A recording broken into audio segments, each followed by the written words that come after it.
ശരീരഭാരം കൂടുക അല്ലെങ്കിൽ അമിതവണ്ണം വെക്കുക എന്നുള്ളതിൻ്റെ പ്രധാന കാരണം എന്ന് പറഞ്ഞാൽ നമ്മൾ അമിതമായിട്ട് ഭക്ഷണം കഴിക്കും. ഫുൾ ടൈം ഭക്ഷണം കഴിച്ചുകൊണ്ടിരിക്കുകയാണ്. നമ്മൾ വെയിറ്റ് കുറയ്ക്കാൻ വേണ്ടിയിട്ട് ഏറ്റവും നല്ലതെന്ന് പറഞ്ഞാൽ നമ്മുടെ ഭക്ഷണം കഴിക്കുന്നതിൻ്റെ ടൈം ഒന്ന് കൺട്രോൾ ചെയ്യുക. അപ്പോൾ അതിൻ്റെ ഭാഗമായിട്ട് നമുക്കിന്ന് ഇൻ്റർമീഡിയറ്റ് ഫാസ്റ്റിംഗ് എങ്ങനെ ചെയ്യാം, എന്തൊക്കെ ഭക്ഷണങ്ങളാണ് കഴിക്കേണ്ടത്, എന്തൊക്കെയാണ് ഒഴിവാക്കേണ്ടത് എന്നൊക്കെ നമുക്ക് ഈ വീഡിയോയിലൂടെ നോക്കാം. ഞാൻ ഡോക്ടർ പ്രിയ, കലോഞ്ചി ഡയറ്റിലെ മെഡിക്കൽ ഓഫീസറാണ്. അപ്പോൾ എന്താണ് ഇൻ്റർമീഡിയറ്റ് ഫാസ്റ്റിംഗ്? പേര് പറയും പോലെ ഇടവിട്ടുള്ള ഉപവാസം. ഫുൾ ടൈം പട്ടിണി കിടന്ന് വെയിറ്റ് കുറയ്ക്കേണ്ട കാര്യമൊന്നുമില്ല. അപ്പോൾ അങ്ങനെ ചെയ്ത് കഴിഞ്ഞാൽ നമ്മുടെ ഹെൽത്ത് അത്ര ഓക്കെ ആയിരിക്കില്ല. അപ്പോൾ നമുക്ക് കൃത്യമായൊരു പാറ്റേൺ ഉണ്ട്. കൃത്യമായ സമയത്ത് ഭക്ഷണം കഴിക്കാം, കൃത്യമായൊരു ഇടവേളകളിൽ കംപ്ലീറ്റ് ആയിട്ട് ഉപവസിക്കുകയും കൂടി ചെയ്യുക. പക്ഷേ നമുക്ക് വെള്ളമോ അല്ലെങ്കിൽ ചായയോ കാപ്പിയോ പാലും മധുരവും ഇല്ലാതെ കുടിക്കുന്നതിന് യാതൊരുവിധ തെറ്റുമില്ല. അങ്ങനെ ചെയ്യുന്ന ഒരു തരത്തിലുള്ള ഫാസ്റ്റിങ്ങിനെയാണ് നമ്മൾ ഇൻ്റർമീഡിയറ്റ് ഫാസ്റ്റിംഗ് എന്ന് പറയുന്നത്. അപ്പോൾ ഇങ്ങനെ ഇൻ്റർമീഡിയറ്റ് ഫാസ്റ്റിംഗ് ചെയ്യുമ്പോൾ നമ്മുടെ വണ്ണം കുറയും, അതോടൊപ്പം തന്നെ മറ്റ് പല ഗുണങ്ങളും ഉണ്ട്. അപ്പോൾ ഇൻ്റർമീഡിയറ്റ് ഫാസ്റ്റിംഗ് പല രീതിയിൽ ചെയ്യാം. അപ്പം ഒരു ഉദാഹരണം വെച്ച് പറയുകയാണെങ്കിൽ നമ്മൾ കഴിക്കുന്ന സമയം എന്ന് പറഞ്ഞാൽ ഇപ്പോൾ രാവിലത്തെ ഒരു ബ്രേക്ക്ഫാസ്റ്റ് എന്ന് പറഞ്ഞാൽ ഒരു 11 മണിക്ക് കഴിക്കുക. വൈകുന്നേരം നമ്മുടെ ഡിന്നർ, അതായത് നമ്മുടെ ഫുഡ് ടൈം ക്ലോസ് ചെയ്യുന്നത് ഒരു 6 മണിക്ക്. അതായത് നമ്മളൊരു 16 മണിക്കൂർ ഉപവസിക്കുന്നു, 8 മണിക്കൂർ നമുക്ക് ഫുഡ് കഴിക്കാൻ ടൈമുണ്ട്. ഈ 8 മണിക്കൂർ ഫുഡ് കഴിക്കുക എന്ന് പറഞ്ഞാൽ കംപ്ലീറ്റ്ലി 8 മണിക്കൂർ നിങ്ങൾ ഫുഡ് കഴിച്ചുകൊണ്ടിരിക്കണം എന്നല്ല. ആ ഒരു ടൈമിൽ കൃത്യമായി ഒരു 3 തവണയായിട്ട് നിങ്ങൾ നിങ്ങളുടെ ഫുഡ് മീൽ സെറ്റ് ചെയ്യുകയാണെങ്കിൽ നിങ്ങൾക്ക് കൃത്യമായിട്ട് വെയിറ്റ് കുറയും. നമ്മൾ വെയിറ്റ് കുറയുക എന്നുള്ളത് പ്രധാന ഉദ്ദേശം എന്ന് പറഞ്ഞു കഴിഞ്ഞാൽ പല രോഗങ്ങളെയും നമുക്ക് തടയാൻ പറ്റും. മിക്ക ജീവിതശൈലി രോഗങ്ങൾ, ഇപ്പം അമിതവണ്ണം കൊണ്ടാണ് പല പല രോഗങ്ങൾ ഉണ്ടാവുക. ഇപ്പം യൂറിക് ആസിഡോ, ഫാറ്റി ലിവർ, അല്ലെങ്കിൽ നമുക്ക് ഉണ്ടാകുന്ന കൊളസ്ട്രോള്, BP, ഇതെല്ലാം ഇൻ്റർലിങ്ക്ഡ് ആണ്. PCOD പോലെയുള്ള കണ്ടീഷൻ സ്ത്രീകൾക്ക് കൂടാനുള്ള ഒരു കാരണവും അമിതവണ്ണം കൊണ്ടാണ്. ഇതെല്ലാം ഒരു സൈക്കിൾ പോലെ ലിങ്ക്ഡ് ആണ്. ഈ ഒരു രോഗങ്ങൾ ഉണ്ടാകുന്നതിൻ്റെ ഭാഗമായിട്ട് വണ്ണം വെക്കുന്നു, ഈ വണ്ണം വെക്കുന്നതിൻ്റെ ഭാഗം ഈ ഒരു ഇതിൻ്റെ ലെവൽ കൂടിക്കൊണ്ടേയിരിക്കുന്നു. അപ്പോൾ നമുക്കിത് എല്ലാം കൺട്രോൾ ചെയ്യണമെങ്കിൽ മെഡിസിനെ ഡിപ്പെൻഡ് ചെയ്ത് കഴിഞ്ഞാൽ അതിൻ്റേതായ പാർശ്വഫലങ്ങൾ ഒരുപാടുണ്ടാവും.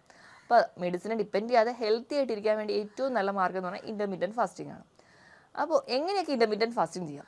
ഒന്നാമത്തെ ഞാൻ പറഞ്ഞതുപോലെ 16/8, അതായത് 16 മണിക്കൂർ നിങ്ങൾ ഉപവസിക്കുക, 8 മണിക്കൂർ നിങ്ങൾ ഭക്ഷണം കഴിക്കുമ്പോൾ രാവിലത്തെ ബ്രേക്ക്ഫാസ്റ്റ് ഒരു 11 മണിക്കാണ് കഴിക്കുക, ഉച്ചയ്ക്ക് ലഞ്ച് എന്ന് പറയുന്നത് ഒരു 2 മണിക്ക് കഴിക്കുക, വൈകുന്നേരത്തെ ഡിന്നർ ഒരു 6 മണിയിൽ സ്റ്റോപ്പ് ചെയ്യുക. അപ്പോൾ ഈ ഒരു 3 ടൈമിൽ നിങ്ങൾ ഹെൽത്തി ആയിട്ടുള്ള ഭക്ഷണം, അപ്പോൾ നിങ്ങൾക്ക് എന്തും കഴിക്കാം. എന്തെന്ന് പറഞ്ഞു കഴിഞ്ഞാൽ വെറും ഫാസ്റ്റ് ഫുഡ് അങ്ങനത്തെ ഡിപ്പെൻഡ് ചെയ്യാതെ നമ്മുടെ വീട്ടിലൊക്കെയുള്ള സാധാരണ ഭക്ഷണങ്ങളെല്ലാം കഴിക്കാവുന്നതാണ്. ഈ ഭക്ഷണങ്ങളൊക്കെ കഴിക്കുക. നിങ്ങൾക്ക് കഴിക്കുന്ന ഭക്ഷണം എപ്പോഴും നല്ല ക്വാളിറ്റി ഉള്ള ഭക്ഷണങ്ങളായിരിക്കണം. ഇനി രണ്ടാമത്തെ മാർഗ്ഗം എന്ന് പറഞ്ഞാൽ 5/2. 5/2 എന്ന് പറഞ്ഞാൽ ആഴ്ചയിൽ 7 ദിവസങ്ങളുണ്ട്. ഇതിൽ 5 ദിവസവും നമുക്ക് നോർമലായിട്ട് ഭക്ഷണം കഴിക്കാം, ബാക്കി 2 ദിവസം നിങ്ങൾ ഉപവസിക്കണം. ഈ 2 ദിവസം എന്ന് പറഞ്ഞാൽ അടുപ്പിച്ചുള്ള 2 ദിവസങ്ങളിലാവരുത്. നിങ്ങൾ ഒന്നെങ്കിൽ തിങ്കളാഴ്ച നിങ്ങൾ ഫാസ്റ്റ് ചെയ്യുന്നു, ബാക്കി എല്ലാ ദിവസങ്ങളും നോർമലായിട്ട് ഫുഡ് കഴിക്കുന്നു, വീണ്ടും നിങ്ങൾക്കൊരു വ്യാഴം വെള്ളി ദിവസങ്ങൾ നിങ്ങൾക്ക് വേണമെങ്കിൽ ഉപവസിക്കാം. അപ്പോൾ അങ്ങനെ ഏതെങ്കിലും 2 ദിവസമായിരിക്കണം, അത് അടുപ്പിച്ചുള്ള ദിവസങ്ങളല്ലാതെ നിങ്ങൾ കൃത്യമായിട്ട് ഉപവസിക്കുകയാണെങ്കിൽ ഇത് നിങ്ങൾക്ക് ഇൻ്റർമീഡിയറ്റ് ഫാസ്റ്റിംഗ് ആയിട്ട് എടുക്കാൻ പറ്റും.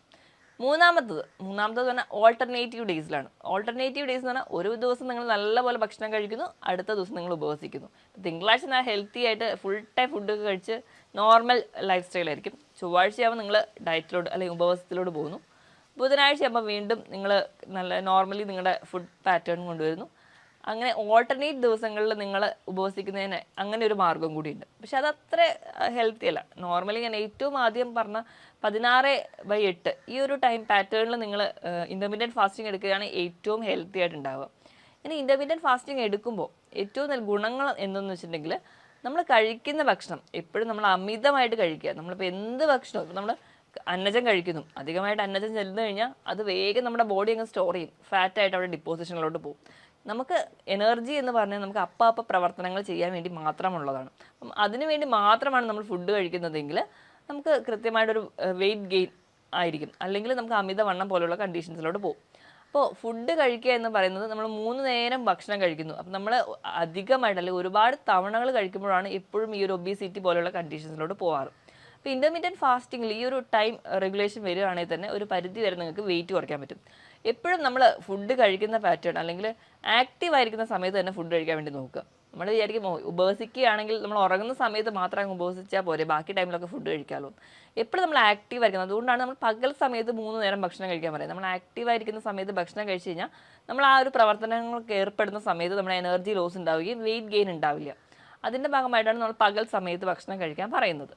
ഇനി ഇൻ്റർമീഡിയറ്റ് ഫാസ്റ്റിംഗ് നിങ്ങൾക്ക് പല രീതിയിൽ അതിനെ അഡ്ജസ്റ്റ് ചെയ്യാം. ഈ ഒരു ടൈം അല്ലെങ്കിൽ ഈ ഒരു ഗ്യാപ്പിൽ നിങ്ങൾ ഫാസ്റ്റ് ചെയ്യണം എന്ന് മാത്രമേ ഉള്ളൂ. അപ്പോൾ അതെങ്ങനെയൊക്കെ ചെയ്യാമെന്ന് വെച്ചിട്ടുണ്ടെങ്കിൽ ഇപ്പോൾ രാവിലെ ഒരുപാട് നേരത്തെ എണീക്കുന്ന ഒരാളാണ്, രാവിലെ ഒരു 4 മണി 5 മണി സമയത്ത് എണീക്കുന്ന ഒരാളാണെങ്കിൽ അവർക്ക് 11 മണി വരെ ബ്രേക്ക്ഫാസ്റ്റ് വരെ കാത്തിരിക്കാൻ പറ്റില്ല. അപ്പോൾ അവർക്ക് അവരുടെ ബ്രേക്ക്ഫാസ്റ്റ് ടൈം ഒരു 7 മണിക്കാക്കാം. അതുപോലെ തന്നെ അവരുടെ ലഞ്ച് ഒരു 12 മണിക്കാക്കുന്നു. കുറച്ചുകൂടെ നേരത്തെ അവരുടെ ഡിന്നർ കഴിക്കുന്നു. അങ്ങനെ സ്റ്റോപ്പ് ചെയ്യാം. ഇനി മറ്റ് പല ആൾക്കാരാണെങ്കിലും രാത്രി ടൈമിലായിരിക്കും കൂടുതൽ ആക്റ്റീവ്.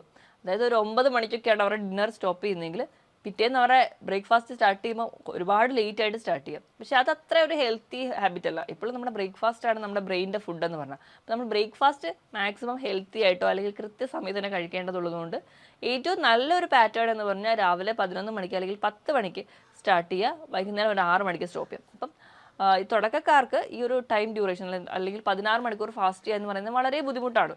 അപ്പം തുടക്കത്തിൽ അവരൊരു 10 മണിക്കൂർ ആദ്യം ഫാസ്റ്റ് ചെയ്യുക, വീണ്ടും അവർ 12 മണിക്കൂറിലോട്ട് കൊണ്ടുവരിക, 14 മണിക്കൂറിലോട്ട് കൊണ്ടുവരിക, അങ്ങനെ അവർ ആ ഒരു 16 മണിക്കൂറിൻ്റെ ഒരു എയിമിലേക്ക് എത്തിക്കുക.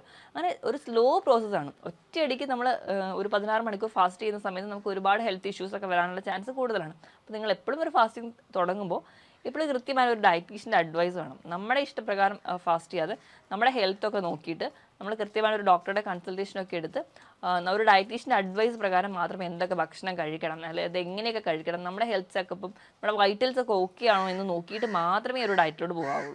ഇനി ഇൻ്റർമീഡിയറ്റ് ഫാസ്റ്റിംഗ് ചെയ്യുമ്പോൾ എന്തൊക്കെ ഗുണങ്ങളാണ് നമുക്ക് ഉണ്ടാവുക നോക്കാം. ഒന്നാമതായിട്ട് നമുക്ക് വെയിറ്റ് കുറയാൻ പറ്റും, കാരണം നമ്മുടെ എക്സ്ട്രാ ഉള്ള ഫാറ്റൊക്കെ അവിടെ ബേൺ ചെയ്യാം. ഇനി രണ്ടാമത്തെ ഏറ്റവും വലിയൊരു ഗുണം എന്ന് പറഞ്ഞാൽ നമ്മുടെ ഇൻസുലിൻ റെസിസ്റ്റൻസ് എന്ന് പറഞ്ഞ ഒരു കണ്ടീഷൻ നമ്മുടെ ശരീരത്തിൽ നിന്ന് വളരെയധികം കുറയ്ക്കാൻ സഹായിക്കും. ഇൻസുലിൻ റെസിസ്റ്റൻസ് എന്ന് പറഞ്ഞിട്ടുണ്ടെങ്കിൽ നമ്മൾ എന്ത് ഭക്ഷണം കഴിച്ചാലും അത് നമ്മുടെ ശരീരം സ്റ്റോർ ചെയ്യാനുള്ള ഒരു ടെൻഡൻസിയാണ് നമ്മൾ ഇൻസുലിൻ റെസിസ്റ്റൻസ് എന്ന് പറയാം. അപ്പോൾ ഇൻസുലിൻ റെസിസ്റ്റൻസ് കൊണ്ടുണ്ടാകുന്ന രോഗങ്ങളാണ് ടൈപ്പ് 2 ഡയബറ്റീസ്, PCOD പോലെയുള്ള കണ്ടീഷൻസ് ഒക്കെ. അപ്പോൾ ഇതൊക്കെ റെഗുലേറ്റ് ചെയ്യാനോ ഇതൊക്കെ കംപ്ലീറ്റ്ലി ഒരു മെഡിസിൻസിലോട്ട് പോകുന്നതിൻ്റെ മുൻപായിട്ട് നമുക്ക് തന്നെ കൺട്രോൾ ചെയ്യാൻ പറ്റുന്ന ഒരു രീതിയാണ് ഇൻ്റർമീഡിയറ്റ് ഫാസ്റ്റിങ്ങിലൂടെ നമുക്ക് ഉണ്ടാവുക. നമുക്ക് എക്സസ് ആയിട്ട് നമ്മുടെ ശരീരത്തിൽ ഒരു ഫാറ്റും സ്റ്റോർ ചെയ്യത്തില്ല, അതിൻ്റെ ഭാഗമായിട്ട് വെയിറ്റ് കൂടത്തില്ല. അങ്ങനെ നമുക്ക് ആ ഒരു രോഗത്തിനെ കൺട്രോൾ ചെയ്യാൻ പറ്റും. മൂന്നാമതായിട്ട് നമ്മുടെ ഗ്രോത്ത് ഹോർമോണിനെയൊക്കെ സ്റ്റിമുലേറ്റ് ചെയ്യും. നമ്മുടെ ഗ്രോത്ത് ഹോർമോൺ എന്ന് പറഞ്ഞു കഴിയുമ്പോൾ നമ്മുടെ ശരീരത്തിലുള്ള മിക്ക നോർമൽ മെറ്റബോളിക് ആക്ടിവിറ്റീനെ സഹായിക്കുന്നതാണ്. അതായത് ഫാറ്റ് ബേൺ ചെയ്യാനും എക്സസ് ആയിട്ടുള്ള ഫാറ്റിനെയൊക്കെ ഉരുക്കി കളയാൻ വേണ്ടി സഹായിക്കുന്ന ഒന്നാണ്. അപ്പോൾ ഗ്രോത്ത് ഹോർമോൺ കൂടുന്നതിൻ്റെ ഭാഗമായിട്ട് നമുക്ക് ആ ഒരു ഫാറ്റ് ബേണിംഗ് പ്രോസസ്സ് അവിടെ നടക്കും. ഇനി നാലാമതായിട്ട് നമ്മുടെ സെല്ല് റിപ്പയർ ചെയ്യാൻ പറ്റും. സെല്ല് റിപ്പയർ എന്ന് പറഞ്ഞാൽ നോർമലി നമ്മുടെ ശരീരത്തിലെ എല്ലാ സെൽസും അല്ലെങ്കിൽ എല്ലാ അവയവങ്ങളും എപ്പോഴും ഫങ്ഷനിങ്ങിലായിരിക്കും. അപ്പോൾ നമ്മുടെ അവയവങ്ങൾക്കൊന്നും പ്രത്യേകിച്ച് ഒരു റെസ്റ്റ് ഒന്നും കിട്ടുന്നില്ല. നമ്മൾ ഈ ഒരു ഉപവസിക്കുക ഒരു ഇൻ്റർമീഡിയറ്റ് ഫാസ്റ്റിങ്ങിലോട്ട് വരുന്ന സമയത്ത് നമ്മുടെ വയറിന് അല്ലെങ്കിൽ നമ്മുടെ ആമാശയത്തിൽ ഒരു വിധമൊക്കെ ഒരു റെസ്റ്റ് കിട്ടുന്നുണ്ട്. അതിൻ്റെ ഭാഗമായിട്ട് നമ്മുടെ തലച്ചോറിനും കുറച്ച് പ്രവർത്തനത്തിനൊക്കെ ഒരു റെസ്റ്റ് കിട്ടുന്നുണ്ട്. അപ്പോൾ അങ്ങനെ നമ്മുടെ ശരീരത്തിന് ഒരു ചെറിയ റെസ്റ്റ് കൊടുക്കുന്ന സമയത്ത് നമ്മുടെ സെൽ റിപ്പയർ എന്നൊരു പ്രോസസ്സിലോട്ട് നടക്കുകയും അതിലേക്ക് ഉണ്ടാകുന്ന പല ടോക്സിൻസും പുറന്തള്ളാൻ വേണ്ടി സഹായിക്കുന്നുണ്ട്. ഇനി നാലാമതായിട്ട് നമുക്ക് ആൻറ്റി ഓക്സിഡൻറ്റ് ഫംഗ്ഷൻ വഴി നമുക്ക് ക്യാൻസറസ് ആയിട്ടുള്ള പല പ്രവർത്തനങ്ങളെയും അത് തടയുന്നുണ്ട്. അതായത് നമുക്ക് ക്യാൻസറസ് ടെൻഡൻസി വരുന്നതൊക്കെ കുറയ്ക്കുന്നതായി കാണാം. ഇങ്ങനെ നമ്മൾ സെൽ റിപ്പയറിംഗ് വഴി അല്ലെങ്കിൽ ഇൻ്റർമീഡിയറ്റ് ഫാസ്റ്റിംഗ് ഒക്കെ ചെയ്യുന്നതിൻ്റെ ഭാഗമായിട്ട് ഒരു ആൻറ്റി ഓക്സിഡൻറ്റ് ഫംഗ്ഷൻ നടക്കുന്നതുകൊണ്ട് തന്നെ നമുക്ക് ക്യാൻസറസ് ആയിട്ടുള്ള ഗ്രോത്തുകളോ അല്ലെങ്കിൽ അതുപോലെ ഉണ്ടാകുന്ന വളർച്ചകളെ ഒരു പരിധി വരെ നമ്മൾ കുറയുന്നതായിട്ട് പല പഠനങ്ങളിലും പറയുന്നുണ്ട്. ഇനി ഇൻ്റർമീഡിയറ്റ് ഫാസ്റ്റിംഗ് ചെയ്യുമ്പോൾ നമുക്ക് ഭക്ഷണത്തിൽ എന്തൊക്കെ ശ്രദ്ധിക്കണം എന്ന് നോക്കാം. ഞാൻ പറഞ്ഞല്ലോ ഇൻ്റർമീഡിയറ്റ് ഫാസ്റ്റിംഗ് ചെയ്യുമ്പോൾ നിങ്ങൾക്ക് എന്ത് ഭക്ഷണവും കഴിക്കാം. പക്ഷെ അങ്ങനെ കഴിക്കാമെന്ന് പറയുമ്പോഴും അതിനൊരു ലിമിറ്റേഷൻ ഉണ്ട്. നമ്മൾ എപ്പോഴും കഴിക്കാൻ തിരഞ്ഞെടുക്കുന്ന ഭക്ഷണം കുറച്ചുകൂടെ ഹെൽത്തി ആണ് അല്ലെങ്കിൽ നല്ല ക്വാളിറ്റി വൈസ് ഓക്കെ ആണോ എന്ന് ഉറപ്പ് വരുത്തണം. അതിനായിട്ട് ഏറ്റവും ആദ്യമായിട്ട് നമ്മൾ ഒഴിവാക്കേണ്ടതെന്ന് പറഞ്ഞാൽ അന്നജത്തിൻ്റെ അളവ് നല്ലപോലെ കുറയ്ക്കുക. അതുപോലെ തന്നെ പഞ്ചസാരയുടെ ഉപയോഗം കംപ്ലീറ്റ്ലി ഒഴിവാക്കുക. പഞ്ചസാരയുടെ ഉപയോഗം കുറയ്ക്കുന്നതിനോടൊപ്പം തന്നെ നിങ്ങൾ ബേക്കറി ഐറ്റംസ് അതായത് പേസ്ട്രീസ്, കേക്ക്സ്, കുക്കീസ് ഇതിൻ്റെയൊക്കെ ഉപയോഗം കംപ്ലീറ്റ്ലി നിർത്തണം. കാരണം ഇതിലൊക്കെയുള്ള ഫ്രക്ടോസ് എന്ന് പറയുന്ന കണ്ടന്റ് ഒരു പരിധി കഴിഞ്ഞ് കഴിഞ്ഞാൽ അത് കൺവേർട്ട് ചെയ്ത് ഫാറ്റായിട്ട് നമ്മുടെ ശരീരത്തിൽ ഡിപ്പോസിറ്റേഷൻ നടക്കും. അപ്പോൾ അതുകൊണ്ട് തന്നെ ഇതിൻ്റെ ഉപയോഗം കുറയ്ക്കുക. അതുപോലെ തന്നെ ഫാസ്റ്റ് ഫുഡ് അല്ലെങ്കിൽ പ്രോസസ്സ് ചെയ്ത ഭക്ഷണങ്ങൾ, ടിൻഡ് ഫുഡ്, പാക്കറ്റിൽ കിട്ടുന്ന ഭക്ഷണങ്ങൾ ഇതൊക്കെ കംപ്ലീറ്റ്ലി സ്റ്റോപ്പ് ചെയ്യുക. ഇതൊക്കെ സ്റ്റോപ്പ് ചെയ്താൽ മാത്രമേ നമുക്ക് ആ ഒരു ഫാറ്റ് ബേണിംഗ് പ്രോസസ്സ് ആദ്യമേ നടക്കുകയുള്ളൂ. അല്ലെങ്കിൽ ഈ പറയുന്ന ഭക്ഷണങ്ങളെല്ലാം കൺവേർട്ട് ചെയ്ത് സ്റ്റോർ ചെയ്യുന്നത് ഫാറ്റിൻ്റെ ഫോമിലാണ്. ഇനി നമ്മൾ എന്തൊക്കെ കഴിക്കണം എന്ന് നോക്കി കഴിഞ്ഞിട്ടുണ്ടെങ്കിൽ എപ്പോഴും ഹെൽത്തി ആയിട്ടിരിക്കാൻ വേണ്ടി നമുക്ക് എല്ലാവർക്കും അറിയാം വെജിറ്റബിൾസും ഫ്രൂട്ട്സാണ് നമ്മളെ കൂടുതൽ സഹായിക്കുന്നത്. അതിനോടൊപ്പം തന്നെ പ്രോട്ടീൻസും ധാരാളമായി കഴിക്കുക. അപ്പോൾ നമ്മൾ കഴിക്കുമ്പോൾ എപ്പോഴും നട്ട്സും പ്രോട്ടീൻസും വെജിറ്റബിൾസും ഫ്രൂട്ട്സും കഴിക്കുക. എപ്പോഴും സാലഡ്സ് ആയിട്ടോ അല്ലെങ്കിൽ ഫ്രഷ് കട്ട് ചെയ്ത് കഴിക്കാൻ വേണ്ടി ശ്രദ്ധിക്കുക. ഇനി ഇതിനോടൊപ്പം തന്നെ പുകവലി, മദ്യപാനം പോലുള്ള ശീലമുള്ളവരാണെങ്കിൽ അതും കംപ്ലീറ്റ്ലി ഒഴിവാക്കുക. ഒന്നാമത് തന്നെ നമുക്ക് പറയുകയാണെങ്കിൽ ഇൻ്റർമീഡിയറ്റ് ഫാസ്റ്റിംഗ് എന്ന് പറഞ്ഞാൽ എപ്പോഴും ഒരു ക്ലെൻസിങ് പ്രോസസ്സാണ്. അല്ലെങ്കിൽ നമ്മുടെ കോശങ്ങളിലൊക്കെ ഉണ്ടാകുന്ന അഴുക്കുകളെ പുറന്തള്ളേണ്ടി നടക്കുന്ന ഒരു പ്രോസസ്സാണ്. അതിൻ്റെ ഭാഗമായിട്ട് നമുക്ക് ഈ വേസ്റ്റ് മെറ്റീരിയലൊക്കെ പുറന്തള്ളണമെങ്കിൽ ധാരാളം വെള്ളത്തിൻ്റെ ആവശ്യമുണ്ട്. നമ്മൾ നല്ലപോലെ വെള്ളം കുടിക്കണം. അപ്പോൾ ആ ഇൻ്റർമീഡിയറ്റ് ഫാസ്റ്റിങ്ങിൻ്റെ സമയത്തായിക്കൂടെ നമുക്ക് വിശപ്പ് വരുന്ന ടൈമിൽ നമുക്ക് ആ ഒരു ഉപവസിക്കുന്ന സമയത്ത് നമുക്ക് ധാരാളം വെള്ളം കുടിക്കാം. അതുപോലെ തന്നെ ചായയും കാപ്പിയും നിങ്ങൾക്ക് കുടിക്കാം. പക്ഷേ പാലും പഞ്ചസാരയും കംപ്ലീറ്റ്ലി അവോയ്ഡ് ചെയ്തിട്ട് മാത്രമേ ചായയും കാപ്പിയും ഉണ്ടാക്കാൻ പാടുള്ളൂ. അപ്പോൾ ഇതൊക്കെ നിങ്ങൾക്ക് കുടിക്കാവുന്നതാണ്. അപ്പോൾ നല്ലപോലെ വെള്ളം കുടിക്കണം. അപ്പോൾ നിങ്ങളുടെ ശരീരഭാരം നോക്കിയിട്ട് അതിനനുസരിച്ച് തന്നെ നിങ്ങൾ വെള്ളം കുടിക്കണം. എങ്കിൽ മാത്രമേ ആ ഒരു ക്ലെൻസിങ് പ്രോസസ്സ് തന്നെ നടക്കുകയുള്ളൂ. അപ്പോൾ ധാരാളം വെള്ളം കുടിക്കുക. നമ്മൾ മദ്യപാനം പോലുള്ള ശീലമുള്ളവരാണെങ്കിൽ നമ്മുടെ ശരീരത്തിൽ ഡീഹൈഡ്രേഷൻ നടക്കാൻ ചാൻസ് കൂടുതലാണ്. അപ്പോൾ അങ്ങനെ ഡീഹൈഡ്രേഷൻ വരുമ്പോൾ ഈ ഒരു ക്ലെൻസിങ് പ്രോസസ്സ് നടക്കില്ല. അതുകൊണ്ട് തന്നെ ഇൻ്റർമീഡിയറ്റ് ഫാസ്റ്റിംഗ് ഹെൽത്തി ആയിരിക്കില്ല. അപ്പം കംപ്ലീറ്റ്ലി പുകവലി മദ്യപാനം സ്റ്റോപ്പ് ചെയ്തിരിക്കണം. അതിനോടൊപ്പം തന്നെ ഈ പറഞ്ഞ പ്രോസസ്സ് ഭക്ഷണങ്ങൾ കംപ്ലീറ്റ്ലി ഒഴിവാക്കിയിരിക്കണം. ഇതിനോടൊപ്പം ഹെൽത്തി ആയിട്ടുള്ള ഭക്ഷണം ചെയ്യുക. കൃത്യമായ ഒരു വ്യായാമം കൂടി വേണം. ഭക്ഷണം എത്രത്തോളം കംപ്ലീറ്റ്ലി കൺട്രോൾ ചെയ്യുന്നു അത്രയും തന്നെ ഇമ്പോർട്ടൻസ് ഉണ്ട് വ്യായാമത്തിൽ. നിങ്ങൾ എപ്പോഴും ഒരു ഫിറ്റ്നസ് ട്രെയിനറിൻ്റെ അഡ്വൈസ് പ്രകാരം നിങ്ങൾ ആഴ്ചയിൽ 5 ദിവസമെങ്കിലും ഒരു അരമണിക്കൂർ മുതൽ 3/4 മണിക്കൂറായിട്ട് കൃത്യമായിട്ട് തന്നെ വ്യായാമം ചെയ്യുക. നിങ്ങളുടെ ഹെൽത്ത് ഓക്കെ ആണെന്ന് ഉറപ്പ് വരുത്തിയ ശരി. നമ്മൾ എപ്പോഴും ഒരു ഫാസ്റ്റിംഗ് തുടങ്ങുന്നതിൻ്റെ മുൻപോ അല്ലെങ്കിൽ ഒരു എക്സസൈസ് ഒക്കെ തുടങ്ങുന്നതിൻ്റെ മുൻപ് ശരീരത്തിൽ ചെറിയ ചെറിയ മാറ്റങ്ങൾ കാണിക്കാറുണ്ട്. തലവേദന, തലകറക്കം, ക്ഷീണം പോലെയുള്ള ബുദ്ധിമുട്ടുകൾ. അപ്പം അങ്ങനെ ചെറിയ രീതിയിലുള്ള വ്യായാമങ്ങളോ അല്ലെങ്കിൽ ചെറിയ രീതിയിലുള്ള ബുദ്ധിമുട്ടുകളാണ് നിങ്ങൾക്ക് ആദ്യം തുടങ്ങുന്നതെങ്കിൽ നമുക്കത് കുറച്ച് പതിയെ അല്ലെങ്കിൽ നമ്മുടെ ആ ഒരു ഡയറ്റിലോട് വരുമ്പോൾ അല്ലെങ്കിൽ ആ ഒരു പാറ്റേൺ ബോഡി അക്സെപ്റ്റ് ചെയ്ത് കഴിയുമ്പോൾ നമുക്കത് കുറയുന്നതായിട്ട് കാണാം. നിങ്ങളുടെ ബുദ്ധിമുട്ടുകൾ നിങ്ങൾക്ക് കൺട്രോൾഡ് അല്ലാതെ പോവുകയാണെങ്കിൽ എപ്പോഴും ഒരു ഡോക്ടറുടെ കൺസൾട്ടേഷൻ നിങ്ങളെടുത്ത് നിങ്ങളുടെ ബുദ്ധിമുട്ടുകൾ എന്താണെന്ന് നോക്കി അതിന് വേണ്ട ട്രീറ്റ്മെൻറ്റ് അല്ലെങ്കിൽ നിങ്ങളുടെ ഡയറ്റിൽ വരുത്തേണ്ട മാറ്റങ്ങൾ എന്താണെന്ന് കൃത്യമായി തന്നെ നോക്കണം. എപ്പോഴും നമ്മൾ ഡയറ്റ് എടുക്കുമ്പോൾ പല ആൾക്കാരും ചെയ്യുന്ന ഒരു തെറ്റെന്നുണ്ടെങ്കിൽ നമ്മൾ ഭക്ഷണം ഒരുപാട് അങ്ങ് കൺട്രോൾ ചെയ്യും. പക്ഷെ നമ്മൾ കഴിക്കുന്ന ഭക്ഷണത്തിൽ പ്രോട്ടീൻസും അല്ലെങ്കിൽ ന്യൂട്രിയൻസ് ഒക്കെ നമുക്ക് കുറയുന്നതിൻ്റെ ഭാഗമായിട്ടായിരിക്കും ഈ ക്ഷീണമൊക്കെ ഉണ്ടാവുക. അപ്പോൾ കൃത്യമായ ഒരു ഡയറ്റ് ചാർട്ടിലൂടെയാണ് നിങ്ങൾ നിങ്ങളുടെ ഭക്ഷണം നിയന്ത്രിക്കുന്നതെങ്കിൽ ഈ പറഞ്ഞ പ്രോട്ടീൻ്റെ ലോസോ അല്ലെങ്കിൽ മറ്റ് ന്യൂട്രിയൻസിൻ്റെ ലോസോ ഒന്നും ഉണ്ടാവില്ല. അതുകൊണ്ട് തന്നെ ഹെൽത്തി ആയിട്ട് ഇരിക്കാൻ പറ്റും. ഞാൻ ഈ പറഞ്ഞ ടോപ്പിക്കിൽ ആർക്കെങ്കിലും എന്തെങ്കിലും ഡൗട്ട് ഉണ്ടെങ്കിൽ താഴെ കാണുന്ന നമ്പറിൽ കോൺടാക്ട് ചെയ്യുക. മറ്റൊരു ഹെൽത്ത് ടോപ്പിക്കുമായിട്ട് വീണ്ടും കാണുന്നവരെ നന്ദി.